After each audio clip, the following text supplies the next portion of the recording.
Ingeta peuple congolais quand est au qui est confidé. Ça veut dire le 19 septembre on a à Paris. Peuple congolais pour la mabele na biso et confidé. Petro baki toko lembate toko tikate to na kati à Paris na Château Rouge kalate to so longwa to zelaka air na biso ko kapoto kende bino mo bomo na bato belende batondi awa peuple congolais ba bundela mabele na bango pas de dialogue na Congo pas de glissement Kabila dégage merci na banakin merci penda merci na peuple congolais kin na marche les gars qui le 15 septembre Moussala qui toko bosali en tout cas félicitations yo yuma wana PPRD alingaga ya poko sala liboma bosali e mutakalisation ingeta ba mama botelema ba papa botelema to bundela mabele na biso yo kolabo dégage ingeta ba hymne national ya mboka na biso simana yango to badi inde Kabila dégage! Kabila dégage! Kabila Bissonne to boy dialogue. Bissonne to boy dialogue. Kabila zonga na Rwanda. Kabila zonga Kibali. Félix Allier Makiangulu Asubi.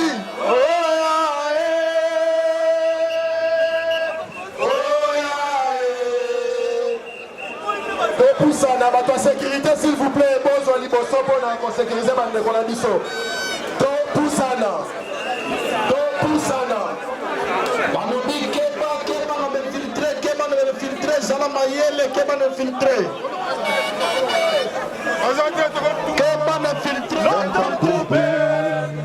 et pour le vent prenons le plus bel élan dans la paix au peuple ardent dans les labels. Nous bâtirons un pays plus beau qu'avant, dans la paix citoyen. Entonnez l'hymne sacré de votre solidarité.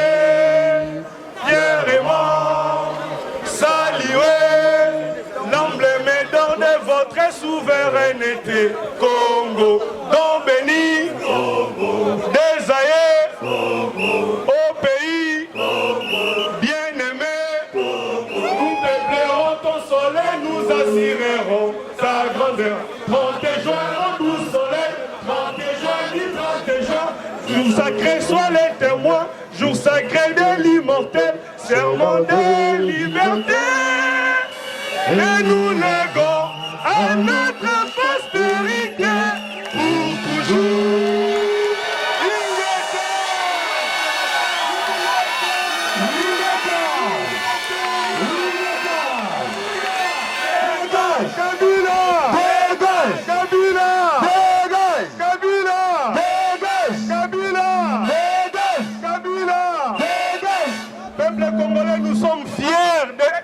Peuple congolais, c'est que nous sommes fiers de vous, nous sommes fiers. Ok. Voilà, Tokutania lelo bandeko ya Congo nyoso bana bilenge ba jeune mikolo ezali esengo trop parce que bitumba oyo ya mvuluzi ekomi na tango nango pour ekomi na tango nango sikoyo pona ko libérer mboka wana. Donc maseki ezali lisusu te oyo basakanaki oyo bamonaki ke bango mikonzi ya mboka wana tokolakisa bango sikoyo ke peuple azali na pouvoir pe alinga récupérer pouvoir na ye yango na bomoni bato nyonso basangani na kati ya Paris lelo na Château Rouge tokobanda marche awa tokeleti na République nyonso wana po tozoluka tosikola ekolo na biso. Merci mingi na ba combattant oyo bazali na kata kin oyo bazala kin oyo balakisi ba preuve na bango lisusu babangi te bana nyonso babimi lokola na janvier 2015 ndenge salamaki babimi lisusu ya mingi mpona kolakisa sikoyo ke peuple ya telemi azali ya kotelema bolinga te boko pakata bolinga commandant so lelo to moni message amené et comité na Kinshasa lelo bana Kinshasa ba telemi aujourd'hui on voit aussi la majorité présidentielle il y a une session et salami entre famille à quatre majorité présidentielle est-ce réaction des amis par rapport il y a bateau auto na bango lelo G7 balonga la majorité présidentielle bon position à G7 wana tant que combattant na zo ba position na bango te parce que balobi baza ni opposition te ni majorité te baza na kati de toutes les façons nous sommes sous occupation il n'y a pas ni opposition ni majorité au Congo donc biso to tala bango etant ki bana mboka soki ba changer ya solo to linga to mona changement ya solo mais baza ce sont des collabos jusqu'à présent to considérer bango ba collabo parce que position na bango to comprendre te comme bango balobi baza ni opposition te ni majorité te donc tozoye ba position na bango il faut bango moko ba annoncer yango to ebake est-ce que ba komi ba résistant ou bien ba opposant parce que biso to contre ba opposant parce que tant que toza sous occupation l'opposition n'existe pas c'est ça quoi mais pour na awa na Paris to isaki ba toke toza na Paris hein ba ko luka biso na Bruxelles commandant soit na Paris to landeli bango na kana bango na Paris pona ko isa bino ke muto abundela ka peuple basakana kana ete ba beta makofi na mabele te bana Congo bana mboka mobimba toza na kati ya Bruxelles et na kati ya Paris toye ko sala marche pona ko telemela dialogue parce que molimo ya papa oyo ekei nano bien te peuple congolais molimo ya papa Mowei ekei te processus ya dialogue baza ko luka formule mosusu po babeta bayokanaki te na makambo ya poste ministériel ça veut dire ya primature mais baza ko lingaka bazongela lisusu makambo ya dialogue yango tolobi peuple congolais to lâcher te makambo ba marche parce que dialogue ekufi te ezalaki problème ya ba intérêt ezalaki ba problème ya ba poste ministériel baza ko négocier kaka ke dialogue esalema pour ceux qui bolandi nani Cheo Kitundu alobi dialogue ekufi te même ye moko nani Mowei alobi dialogue ekufi te azosenga même na opposition ba rejoindre ye pour na dialogue donc tolobi boye toza ko tia pression pour dialogue et ça parce que dialogue esalemi lelo bandeko na biso ba organisation eko salema Congo eko continuer toujours na ko compter nombre de morts yango message toza nango to sepele mingi komona ka bato ebele baye awa pona ko lakisa ke sans biso Congo eko kende. Mais commandant je profite aussi pendant que tous les membres ya pepe mokondi bozali hier bon mettez qui monsieur Mouyambu na Belgique et puis na par rapport à position na par rapport vis-à-vis à Kabila les G7 ceux qui ba une initiative ba ko porter biso un plus na opposition pour quand on doit accepter bango te mais même monsieur Mouyambu tokutana ki na ye tellement bato balobaki ebele ba makambo to solaki na ete to yebisaki ekende na terrain sale makambo na terrain bitumbeza awa te po biso bakolo bitumba awa G7 wana soki ekobunda ebunda na terrain awa te tokoyamba bango te après tozobisa soki bakomeka koya awa bakozwa lumbe mututu oyo ko changer abundela na terrain po biso tosala déjà musala oyo bango bakosala awa donc bitumbeza awa te bomoni Mowei atambwisaki biso na bamalili awa Mowei lelo ngai na mois de janvier le 15 janvier na okene na tribunal naza na 2 ans de prison pona ni pona makambo Congo mais ozomona Mowei azolinga akende ka dialogue yango tolobi awa leader moko te akomanipuler biso disusu te awa eza likambo ya peuple eza likambo ya peuple yango oyo leader moko te akomanipuler biso leader oyo alingi kolanda akota na kati ya peuple tomonaka pe bango na ba marche ekosala bien po Mowei totika komona ye na marche te mwasi na ye na marche te tomoni Bokecho Wayambo aye na mwasi na ye namoni bato mosusu baye na bana na bango na basi na bango biso toza ba instrument na bango po ba utilisaka biso te yango tolobi boye peuple congolais leader tout oyo ali aza côté ya peuple bien peut tomona na marche maître salaire keba poyoza maître tomona po ba champion te ngai na 6 fois champion ya Congo ozoka keba bato bazokosa yo ozobundisa bandeko na yo keba folinga o changer position na batu na yo ekiri bolafa bokeba boabana kini baboma bakuluna sikoyo bazwi bino bosalela gouvernement bokeba bokala te tozokita kini bokeba tozokita kini oyo akochange te akomona biso ntango tokoya ekozala somo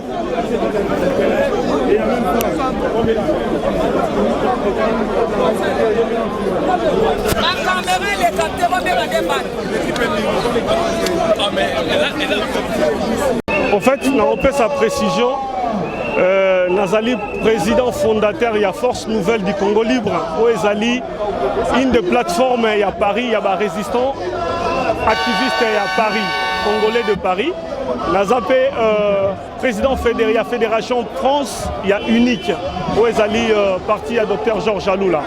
Donc, on a l'élo pour dire non au tribalisme, non au glissement politique, non au dialogue IDPS et Kabila.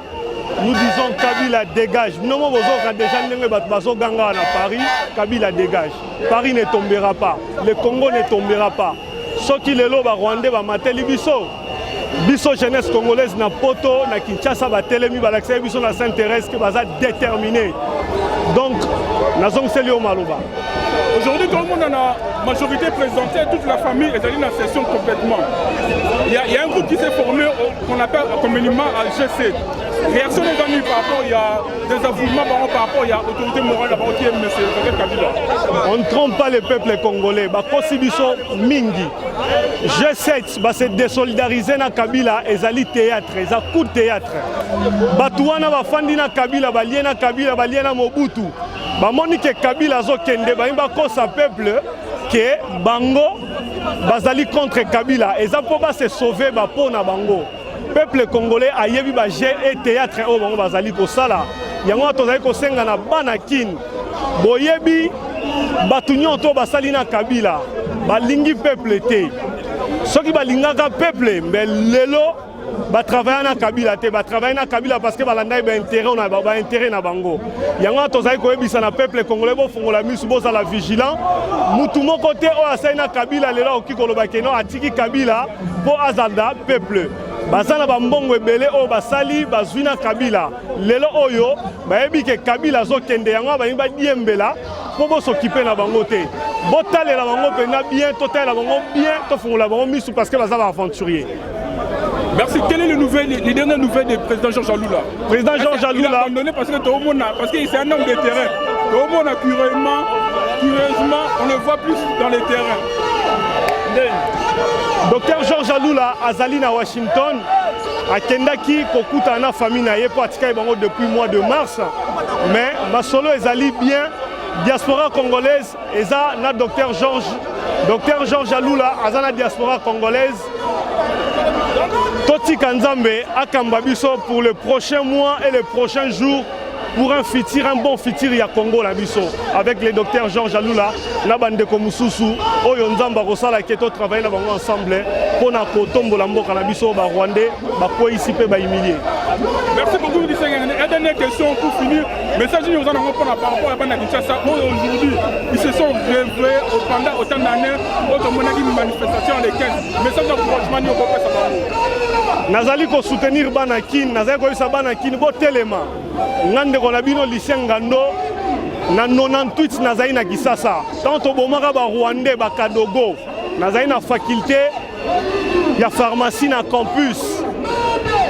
Nazalaki na campus to bomaka ba Rwandais na 98. Banakin bo telema na 98 action o to salaka. Banakin bo lakisa ba Rwandais. Rwandais wana ya Kabila. Bobo Melabiso Zoé Kabila, Bobo Melabiso Jeannette Kabila, Barouberwa, Babizi Makara, Bakengo Adondo, Bo s'occuper na bango. C'est des gens qui ont tué le Congo, qui ont détruit le Congo. Lelo oyo bato a G7 wana ta bazo kosa, bazali koko c'est un coup de théâtre. Bayebi ke Kabila zo kende yango no moni, ba démissionner, po balakisa na peuple ke bazana peuple. Ba travailler na Kabila 14 ans. Lelo nde bandimi ba kende. Parce que bayoki pression ya libanda que Kabila zokende yango no moni ba komi ko bendana peuple congolais bo fongola misu mutu akosa bino lisu te na ba mapa o Kabila bino $50 $10 Congo ezali riche sengeli mutu nyonso to azala bien to lingi classe politique wana o travailler na Mobutu o ba soutenir Kabila ba kende bango tout Kabila na batu na ba dégager yango tozoloba Kinshasa kineze ya bana kin ndenge tolobaka ngandeko na bino na lobi bo telema biso bandeko na bino tosanganya na Paris tolobi bo telema botelema bobanga liwa te bobongisa ba essence mabanga basoda na biso oyo ya Congo soki bakabeli bino manduki na bambongo po boboma peuple botire na peuple te botire bato batindi bino ingeta. Ouais, merci diaspora congolais na nkombo ya Dieu tout puissant kande tolobaki bilomo to bande ko pesa message ya libanda lelo bande ko na biso bana Congo ba comprendre que fait ba résoudre cas ya peuple donc bato tout bazo résoudre cas ya peuple baza soyez de bienvenus ba travailler peuple ya Kinshasa ya ba Congo ya Bandundu parce que élection na mopaya ezali susute yango na Guilhem Mosengo na sepeli ya troke message bato tout bazomona lelo babaki o message ya ba diaspora ekoma na mboka te mais bandeko na biso la lobi to bano bango ba comprendre ba comprendre que il fait tous à la biso tout uni pour te sauver mboka wana bango mo pe ba mi sauver donc to sepeli na ndenge ba quitter siko tozo zela ba général ba colonel ba lieutenant colonel ba major botikaye soki kokanga ye bokanga ye ari du politique anam nzambe apambola ba diaspora nyonso apambola pe papa Matone auti Londres. Matondo merci ndenge ka wayamba uti koloba message na biso ezokoma na Congo musala to osala conscientisation na éveil na sensibilisation ezokoma donc bato quitter bateau ya Kabili avant l'échéance to bazali bienvenue côté na biso pour message na biso ekomi peuple à sepeli donc ba on surtout batikali on va kota Kabili ba ba ko kita na bateau wana pour l'instant c'est ça le grand message. En tout cas, merci Guilhem Mosengo, Nengo Pesibiso Espace. Merci de la présence d'ailleurs. Les patriotes Nyoso Baobundela Mabele à Congo va se retrouver le à Paris le 19 septembre pour dire non à l'occupation, pour dire non à glissement, pour dire non à dialogue et tout. Donc, Tobaki, le référendum populaire. Et référendum populaire, on est là respecté. Botel la nenge foule aye, botel la nenge public aye, aye koloba non, aye kolakisa bolingo na ye pour la mabele na ye. Donc message to elango ya kombo oyo de tolobaki, to ali ko nettoyer ba anti-valeur, to ali ko nettoyer occupation, to e pona ko nettoyer batu nyonso oyo yo, bazali ko accompagner occupation, batu nyonso oyo yo, bazali ko collaborer na occupation. Kombo oyo la kisi pouvoir ya peuple, pouvoir eko beta, pouvoir eko bengana. Donc encore une fois, merci na peuple congolais. Tomoni unité à peuple congolais, tomoni défense ya patrie. Botala ba banderole ya Congo to tiango liboso parce que yango ne ali maison mère parce que yango ne te sangisi biso, yango ne na moment o to ali ko défendre. To ali ko défendre ba parti te, to ali ko défendre ba individu mais mabele ya Congo. Bolingo ya Congo le kanyo surtout, bolingo mabele le kaya batu. Parce que ben chaque fois ezali ko sa malo na kati ya Congo parce que peuple congolais azali ko tia elike na ba individu. Yango biso ba bundeli ya peuple mokonzi, to ali ko mettre en valeur bomoko ya peuple, to ali ko mettre en valeur bolingo ya peuple, to ali ko mettre en valeur place ya peuple na kati ya société. Pouvoir ya peuple ezonga na maboko ya peuple pour ba décision de société ko zoma ezala pour intérêt ya peuple. Donc message ezali moko peuple de mokonzi, peuple mokonzi, yene mettre à circonstance, yene mettre à débat. Merci vraiment bandeko na biso ba congolais et alors vraiment to sengi to ko senga na bino biso vraiment ba combattant résistant oyo nyo surtout a lobby a longwa pembeni ya mona ndeke aya na kana biso boyeba to ko yamba e pour tous na besoin to sangana musale salama pour to libérer mabele ya bakoko na biso yanga ba to sengi bino tana bino ekoki botika mona ya ndeke o ayaki na botambula boya epai na biso ba peuple to lobby toko ya mabino na motema moko pour to sukola mabele ya bakoko na biso o vraiment to yalaki na yango ya kopesa bino vraiment yango wana bobanga te tolobi tosava na motema ya koyamba bino o nyonso tu akobenda na epai na ye yaka tokoyamba bino o vana alaki nango yango wana bana some ya mboka ya Congo na kaisene bomesano ndenge bandeko bawuti koloba awa ezalika moko très nécessaire biso tozana esengo mingi ya komona keno ko bima nyonso to bimaki na balabala ko ganga nyonso ganga na balabala bino bandeko na biso oyo babana ko accompagner occupation bo comprendre ce gros souci ya peuple congolais. Bon comprendre pas ya peuple congolais. Bon comprendre que peuple congolais bakufi lelo bokomi kolonga pembena Hippolyte Kanambe mona Christopher na Marceline oya yana mboka na biso na bote ya mbula akomi ba 15 milliards akomi corrompre bino ezali esengo mingi tango conscience ezwi bino to bana koyebisa bino mikolo nyonso soki bo changer quand tokoyamba bino parce que tozali na besoin bomoko ba oyo bazali na ko hésiter ko quitter bateau ya Hippolyte Kanambe c'est le temps. Félicitations à Bandeko Bassa qui marche le 15. Félicitations à Bandeko Bassa qui marche le 28. Félicitations sur Bandeko Bassa qui marche le 19. Non, le 10 sous septembre, octobre, nous en colonne. Les sous ont continué toujours à marche na pression. Yango tozali ko senga batu tout au bazali ko hésiter. Au bazali pembeni zinga Hippolyte Kanambe.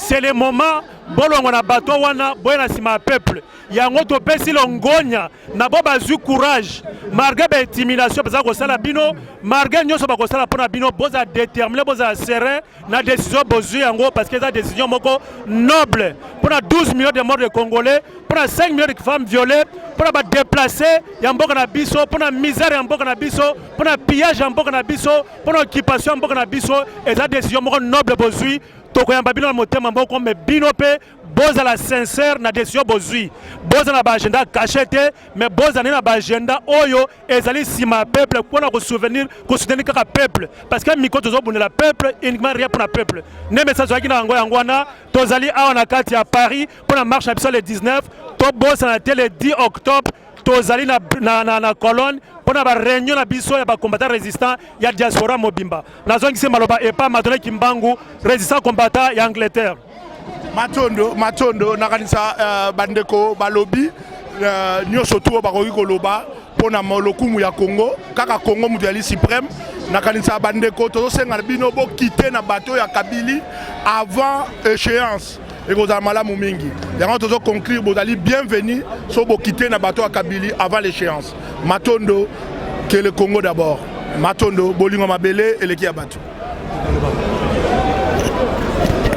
Peuple congolais tolobi boye bino bato wana kisasa ba politicien bato na bino zo tanké déjà donc bo bimaka déjà so bozo yeba te alors bozo na mitute alors tangu yango yo bo bimaka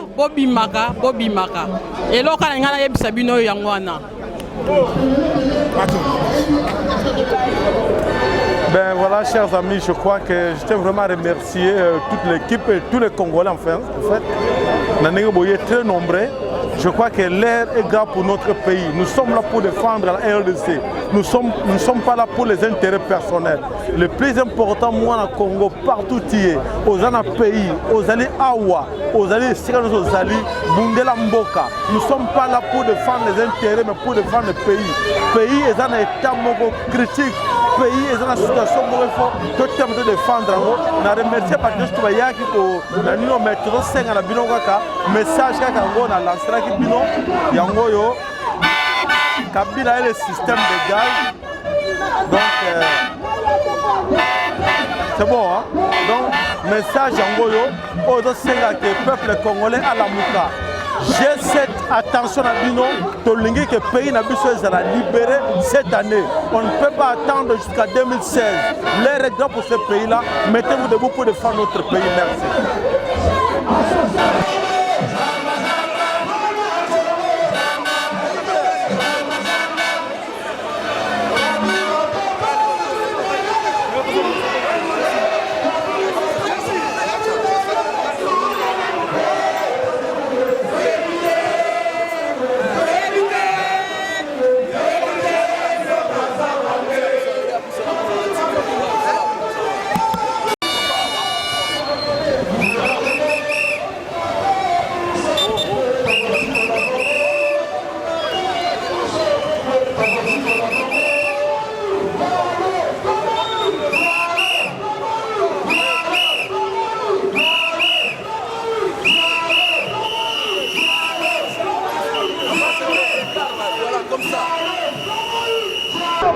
Toujours nde toyebisa bino ke bana mvuluzi bana terrain donc lelo vraiment moto zopela Kabila toyebisaki yo ke yo na ba dialoguiste na yo omoni déjà bozongi sima donc eloko ya kozala eloko ya koloba mingi eza te bino bomonaka peuple batelemi oyo ezali mpena manifestation moko mpena gigantesque donc soutien toujours na peuple congolais soutien toujours na tous les combattants soutien na bamama oyo baa na Kivu vraiment totiki bino te peuple akinois merci na action bosalaki oyo ya le 15 tosepeli nango nde bopomaki mpena babandi wana boboma bango lisusu biso bana mbuluzi toza na bino elongo wa bino président donc natiki te naza na bino tokokontinue etumba ingeta merci un peu dernière merci vraiment chaîne oyo tomoni ndenge ekoli ekomi munene continue mosala na yo bakoko baza na yo mindele toza na bango omoni nga aza mwana communauté européenne naza mwana mindele tosoli na bango déjà ingeta à la réussite et à la libération du pays, c'est le soulèvement populaire. Soulèvement populaire. Levez la main, levez la main, levez la main, levez la main. Levez la main. Soulèvement populaire. Soulèvement populaire. Soulèvement populaire. Soulèvement populaire. Soulèvement populaire. Soulèvement populaire. Soulèvement populaire. Non de l'homme. Non de l'homme. Non de l'homme. Non de l'homme. Non de l'homme. Non de l'homme. Non de l'homme. Non de l'homme. Non de l'homme. Non de l'homme. Non de l'homme. Nous dénonçons aujourd'hui encore et une fois de plus la pratique des fausses communes. Au Congo, c'est devenu une pratique. Plus de 400 corps ont été enfouis dans une fausse commune à Maluku. Et nous, peuple congolais, nous nous insurgeons contre cela. Nous exigeons et nous continuerons à exiger une enquête internationale neutre et crédible.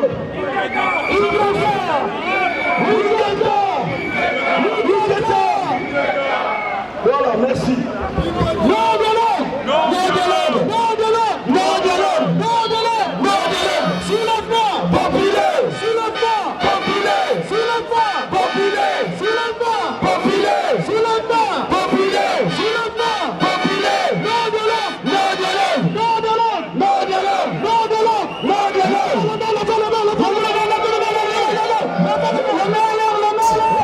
Et puis, marche on a le 15 et correspondant qui a ouverture, il y a session parlementaire. C'était vraiment un signal pour la Royal Saba Congolais que pouvoir est commis dans la boko ya peuple. Le pouvoir n'est pas dans la boko ya peuple. Makamotika sous na maboko ya parti politique. Et les peuple monta pour décider. Yango et Salemaki. Au monaki que na Kinshasa, le peuple est belé. Balandi ba discours wana ezalaki kitoko bandimi yango kasi ba incivique oyo tobengi bakuluna toyebi banani basala bango ezali régime maître wana soko maître chaleur toyebi ye oyo basala sport na Congo oyo basala judo basala karaté bamaître ya tozwa bamaître ya ndenge na ndenge kasi bamaître wana bazali bavoyu te bamaître ya solo bakoki jamais quoi perturber et loko yali permis autorisé dans la société tel que droit ya ko manifester basali mobulu bapandi bato kasi ne basali mobulu wana bapandi peuple congolais aza debout d'ailleurs et monana ki réaction nango soko chaleur akimaki te na éviter lelo soko famille elingaki olobandenge nini mais lelo toza boye totambola pona kolakisa te Congo ekoki kosila te Congo ekozonga na maboko ya bato balingi Congo etambola malamu bao bazali kolutter na mboka bato ya dynamique de l'unité pour l'action bayebi te awa na libanda baza na dynamique de l'opposition congolaise oyo ya France oyo esika biso totelemi tokokanisa ndenge moko tozo relayer ba même propos tozo relayer ba même chose tozo bakisa kutu oyo ebongi emema lutte na biso likolo Kabila kosala 3 mandats Congo ezali ayete il faut bape sa chance na bato mosusu bakumba mboka wana eko kotambola bana bakotanga classe bato basalaka bakozwa basalaire ya bien et puis misala emonana banzela oyo bakosala ezali banzela toboyi te mais banzela ya kati tomoni yango te soki na manianga mpo biloko ebima na mbanzangungu eza impossible soki na kasongulunda biloko ebima na kenge eza impossible donc batika kokosa peuple makambo ya lelo na dialogue oyo bato balingaki ke il faut bakende na dialogue mpo na nini dialogue kaka mpo na kokende kaka na dialogue na suka dialogue tosengaki yango depuis 2012 régime eboyaki dialogue bongo sikoyo pouvoir elingi esila manda ekomi na suka régime eosenga dialogue toboyi s'il faut qu'on négocie na régime s'il faut régime a négocier na peuple ezaka na biloko misato il faut ya liboso CENI commission nationale électorale indépendante etikala sous politisé te ezonga commission nationale électorale indépendante libre ya solo ezali na 13 membres ya baparti politique et 13 membres ya nakati ya 13 membres wana majorité ezali na Kabila ye moko bongo siko tokozwa ba décision malamu ndenge nini yango wana ba marche oyo elingi kolakisa ke biso toyali bato ya to regrouper dynamique l'opposition congolaise toza ba politique mais tosangani lelo na ba peuple ndenge ka tosanganaka liboso mpona kolakisa te lelo makasi ezali na peuple nde akolongola botutu wana oyo mboka na biso elata tokokoma libre yango liberté na biso lelo tozotambola po tozwa yango dans quelques mois makambo ekochanger ekobongwana régime oyo ezosala biso pasi régime wana ekokweya d'ailleurs toza lokola quelque part na mwa fete moke toloba yango parce que moto tobengi groupe tobengi G7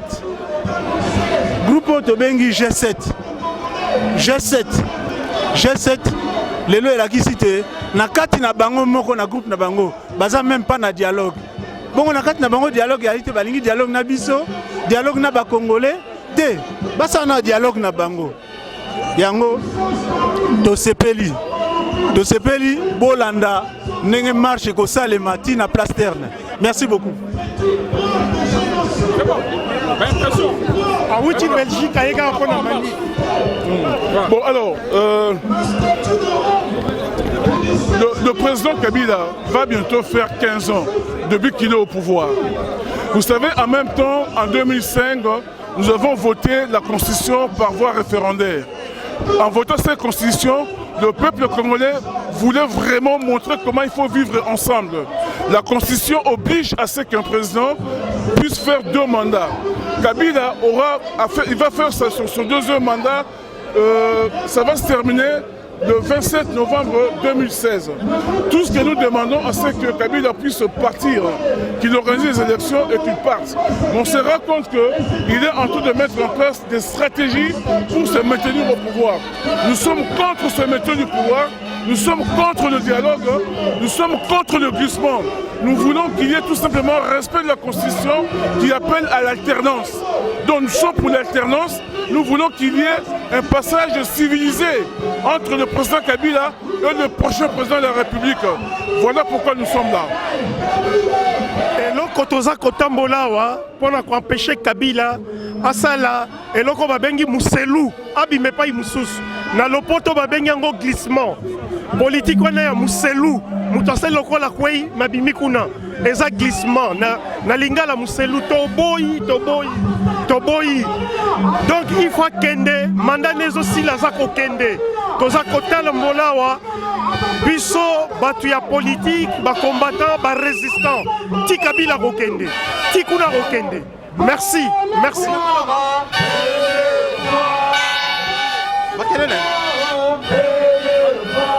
Jean-Louis Mbenga toye wana manifestation pona kolakisa na mokili mobimba ke tolingi dialogue te Kabila doit dégager Kabila il faut songa na Rwanda na mboka na ye et pas utaki Congo ezali ba Congolais bana njili botelema lokola botelemaki le 15 septembre biso toza na bino tokokita na mboka Kabila akolongwa alingalinga te akolongwa ni dialogue ni élection ni modification ya constitution tant que Kabila alongwa te ingeta biso totelema toujours. Merci mingi ndeko na ngai.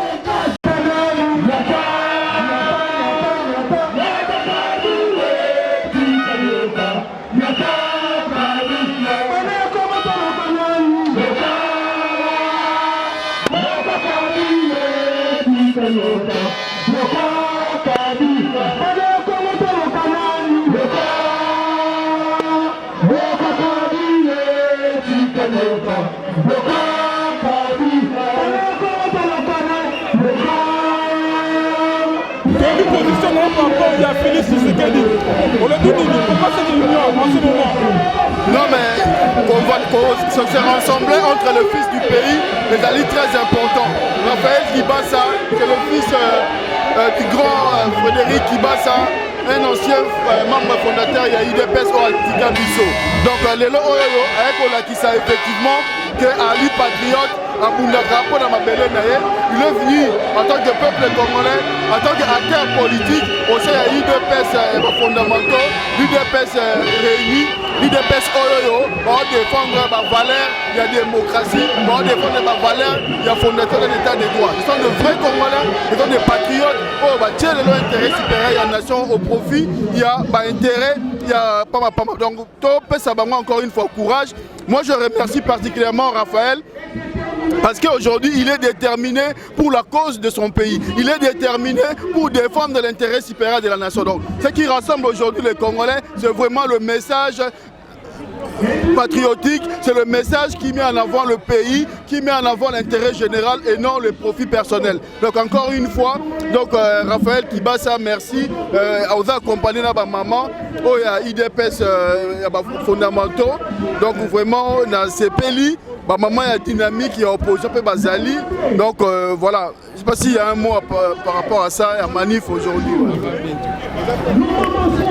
En tout cas, Longunya Mingi pour la maman Nyonso et RDC, nous sommes très enchantés de ce que vous avez fait à Sainte-Thérèse la semaine passée et nous sommes en accord avec vous. Donc la communauté congolaise de Paris, toutes les femmes congolaises que nous représentons ici à Paris, nous voulons dire, ne baissez pas les bras, nous sommes presque à la fin du combat. Nous restons toujours unis ensemble. Comme ça, nous allons vraiment faire partir ces imposteurs qui nous ont occupé le pays depuis la nuit des temps. Là, c'est le temps du peuple congolais pour se lever. À nous vraiment d'être debout tout le peuple congolais pour booster l'ennemi du Congo en dehors de notre pays. Merci. Raphaël, un message pour la patrie. Mais c'est clair. Plus que jamais, les Congolais sont debout pour leur pays. Plus que jamais, les Congolais ont compris qu'ils doivent prendre leur destin en main. Plus que jamais, l'UDPS réunifiée va du côté du peuple et comme toujours pour l'intérêt du peuple. Aujourd'hui, je me retrouve avec mes frères de la résistance, mes frères de toutes les autres sociétés, de sociétés civiles, les associations, les partis politiques, pour dire non à cet état de meurtrier qui se passe au Congo, à cet état de pillage, à ces gens qui n'arrêtent de maltraiter notre peuple. Aujourd'hui, nous nous mettons tous unis comme un seul homme et plus jamais pour un seul homme. Nous allons défendre notre parti. Nous allons prendre nos responsabilités. Alors j'invite tous les combattants, combattantes, membres et cadres de mon parti UDPS réunifié à prendre maintenant leur destin en main et à rejoindre le peuple congolais pour enfin en finir avec cet état d'occupation. Et je vous dis, par amour pour mon pays, nous irons jusqu'au bout. Peuple Mokonzi, peuple Mokonzi. Merci. Raphaël Kibasa, pendant que vous êtes là, je vais profiter. On sait bien que l'IDPS, sa demeure, c'est le peuple. Aujourd'hui, on voit l'IDPS qu'on appelle actuellement IDPS Chilombo ou IDPS Famille. Il essaie de solidariser par rapport au peuple, par rapport aux manifestations du 15. Quelle est l'impression, parce que vous êtes secrétaire général des relations extérieures de l'IDPS, quelle est votre impression par rapport à IDPS Tshisekedi? Ce qui est clair, ma motivation et ma détermination, c'est la réunification de toutes les forces de l'UDPS. Je ne regarderai point aux individus, je regarderai à la majorité des membres de l'UDPS qui veulent cette réunification. Ce qui est de la personne de Tshilombo, je le rappelle à revenir à la maison, à revenir à la raison, parce que ce qu'il a fait jusqu'à présent a vraiment déçu le peuple congolais. Je pense que pour l'instant, nous ne devons plus se figer que sur les individus, nous devons voir l'intérêt national, l'intérêt de notre pays. Donc je me dis, l'UDPS réunifié permettra justement qu'il ne puisse plus y avoir des bavures comme celles que nous vivons jusqu'à présent, qu'il ne puisse plus y avoir des intérêts personnels et familiales au-delà des intérêts du peuple. Donc je pense que la réunification est une solution pour amener l'UDPS à sa direction et à son option qui est le parti du peuple et le patrimoine national du peuple. Voilà mon cher ami. Voilà, je profite aussi, la dernière question si vous me permettez. Aujourd'hui la majorité présidentielle s'est décomposée. Il y a une formation qui s'appelle G7. C'est quoi votre réaction? Est-ce qu'ils sont les bienvenus dans l'opposition? Moi, je pense que tout Congolais qui a pris conscience des choses doit venir à l'intérêt de notre nation. Je pense que tous ceux qui ont maintenant compris et ont donné leur démission, dans la majorité ou dans d'autres, parce qu'il n'y a pas que la majorité qui est en train de détruire le Congo. Nous avons des pays voisins qui complotent aussi contre le Congo. Donc aujourd'hui, nous devons nous réunir, nous tous les peuples congolais. Nous devons montrer la force que nous avons toujours eue, c'est celui de l'unité. Alors, tous ceux qui ont quitté la majorité doivent rejoindre le peuple, même l'opposition, que ce soit les membres de la société civile, doivent rejoindre le peuple congolais pour qu'on se batte ensemble, pour qu'on mette dehors cet état d'occupation. Voilà ce que je pense pour l'instant. Merci beaucoup. Je vous en prie. En tout cas, plaisir de la chaîne vraiment que tu as toujours parce que nous avons un futur, il y a un lobby à peuple congolais. Donc, nous avons un lobby tika, au tiki. Nous avons un mayele, à Yogara. Donc, le combat, c'est un combat en voulu, c'est Kimbam. Donc, nous avons une prophétie à faire à l'Obaka. Bana kama zadi banda bakozonga na kanda ya kosakala te. Ya tozoya na kanda ya kosakala te. Ouais, ingeta toujours mais toza jusqu'au bout totika combattre ti libération peuple congolais. Ingeta. Général, pendant que le peuple congolais na Kinshasa ba telemi, ndenge ba message na nous botindaka lelo ba conscience. Et là on est au combat ça par rapport ya bana Kinshasa au bazana ngoka. En tout cas pour bana Kinshasa pe bana Congo mobiba. To pesi bango courage. To souhaiter bango courage na likambo basali. Yango ba lobby ke ba traître. Ba yoka na masolo te. Il faut soit lumbe. Mwete. Ndabo ni traître yoki. Do bana Congo bana kin ingeta to bana njili. Na le libino makasi donc mvuluza parce sous force.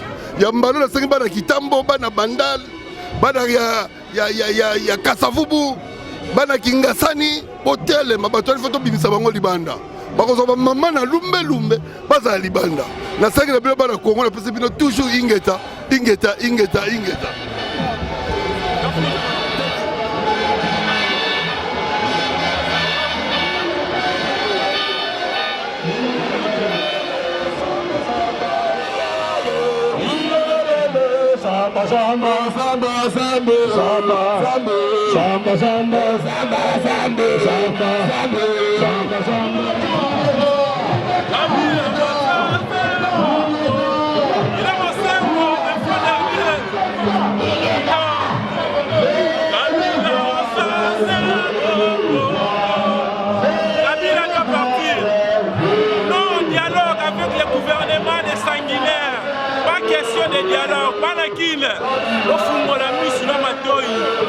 Kabila doit partir.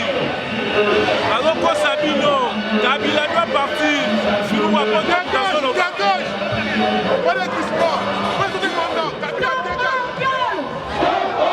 de 8 millions de morts, ça suffit. 8 millions de morts, ça suffit. Stop au viol. Stop au viol.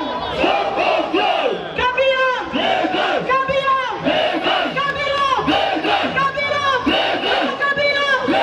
On vous entend jusqu'à Kinshasa. Kabila.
Voilà la vérité.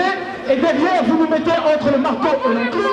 D'un côté, vous nous dites que nous n'avons pas le droit de venir chez vous, alors que nous n'avons pas envie de venir chez vous. Parce qu'il faut être fou pour quitter un pays où il fait bon, où il y a tout, pour venir s'enterrer dans un pays où il fait froid en permanence. Il faut vraiment être dingue. Il faut être dingue. Nous sommes là pour vous apprendre que nous ne sommes pas fous. Mais nous sommes comme vous, comme nous sommes massivement par le jour pour l'indépendance. Dressons nos fronts, longtemps courbés, et pour de bon, prenons le plus bel élan dans la paix au peuple ardent. Par les labels, nous bâtirons un pays plus beau qu'avant, dans la paix citoyenne. Entonnez l'hymne sacré de notre solidarité, fièrement saluer l'ample maison de notre souveraineté. Congo, don béni Congo, désaillé Congo, au pays Congo, bien-aimé Congo, nous peuplerons ton soleil, nous assurerons ta grandeur. 30 juin au doux soleil, 30 juin du 30 juin, jour sacré soit les témoins, jour sacré de l'immortel, serment de liberté. Et nous légons à notre postérité pour toujours. Liberté.